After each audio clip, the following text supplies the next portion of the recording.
کله کله ملګري وایي چې ما مطالعه وکړه خو مګرم 2 ساعته ما مطالعه وکړه خو زما په ذهن کې هغه څه مې چې لوستي و هغه کې نه ناسته. ولې څه ستونزه ده؟ لامل یې څه و؟ ولې دې 2 ساعته مطالعه وکړه 2 ساعته وخت دې ضایع کړه او بیا دې هم په ذهن کې څه کې نه ناسته؟ اصلا خبره دا ده چې ډیر کله ورونه دا خبره کوي چې درس وایي بیا دوی دا خبره کوي چې زما ذهن کمزوری دی او زه نشم کولی چې دا درس یاد کړم. نه، ستا ذهن قوي دی خو ته اصلا د مطالعې په طرز نه پوهېږي چې ته څنګه وکولی شي چې یوه ښه مطالعه وکړي. صحیح ده که نه؟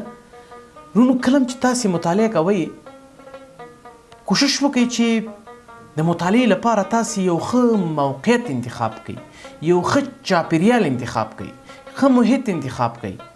هغه محیط انتخاب کړئ چې ستاسې ذهن ورسره تضاد ونه لري، ستاسې ذهن ورسره ټکر ونه لري. تاسې په ډېر کله داسې خلک لیدلی وي چې هغوی په ډېر شور او په ډېر غالمغال کې مطالعه نشي کولی، یا ډېر داسې خلک چې د دې خلاف وي، برعکس وي. ځینې خلک بیا په شور او غالمغال کې هم مطالعه کولی شي. تاسې لومړی د خپل ذهن چاپیریال مطالعه کوئ چې آیا زما دا ذهن د کوم چاپیریال سره عیار دی، د کوم محیط سره عیار دی چې زه د هماغه محیط پر اساس زه باید مطالعه وکړم.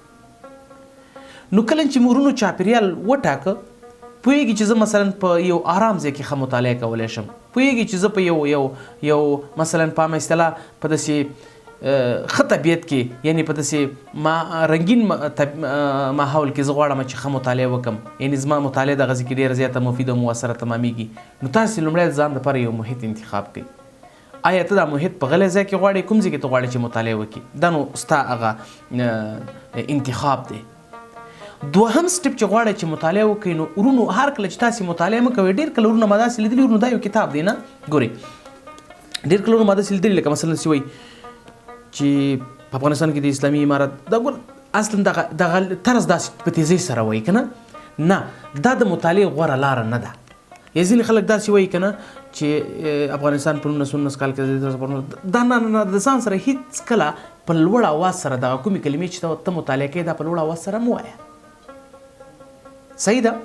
نو تاسې کوشش وکړئ چې کله تاسې مطالعه کوئ نو د خپلې مطالعې پر وخت کې کوشش وکړئ په ذهن مطالعه وکړئ. دا شونډې مه خوروئ. دا تر ټولو مهمه خبره ده. کله چې تاسې مطالعه کوئ که نه په ذهن باندې مطالعه وکړئ. او بله مهمه خبره دا ده چې کوشش وکړئ چې کله تاسې مطالعه کوئ هغه خپل یا قلم، دا قلم به له تاسې سره داسې وي، تاسې کوشش وکړئ دا قلم د خپلې لیکنې سره داسې وړئ. صحیح ده؟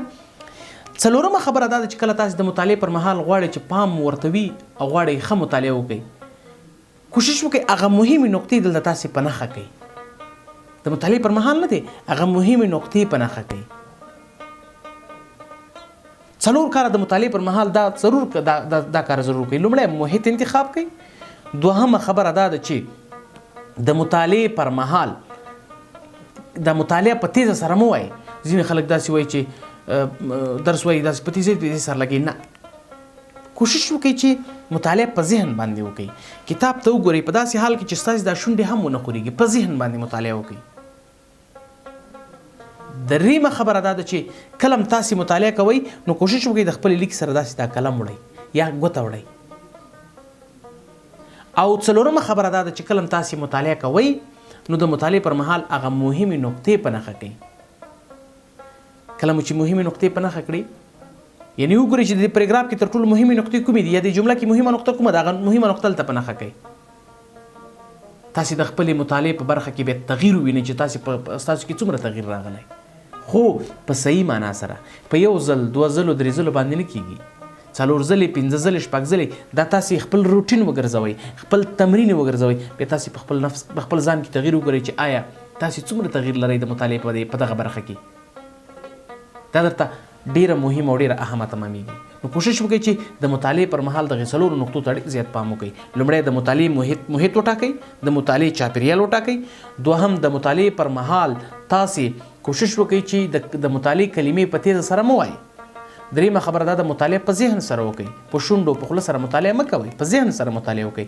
او څلورمه خبره دا ده چې د مطالعې پر مهال مهمې نقطې په نښه کړئ، بیا ستاسې د مطالعې هغه اندازه جوړیږي او ډېر زر به مو د مطالعې هغه کوم کتاب چې تاسې مطالعه کوئ ډېر زر به مو په ذهن کې کینی.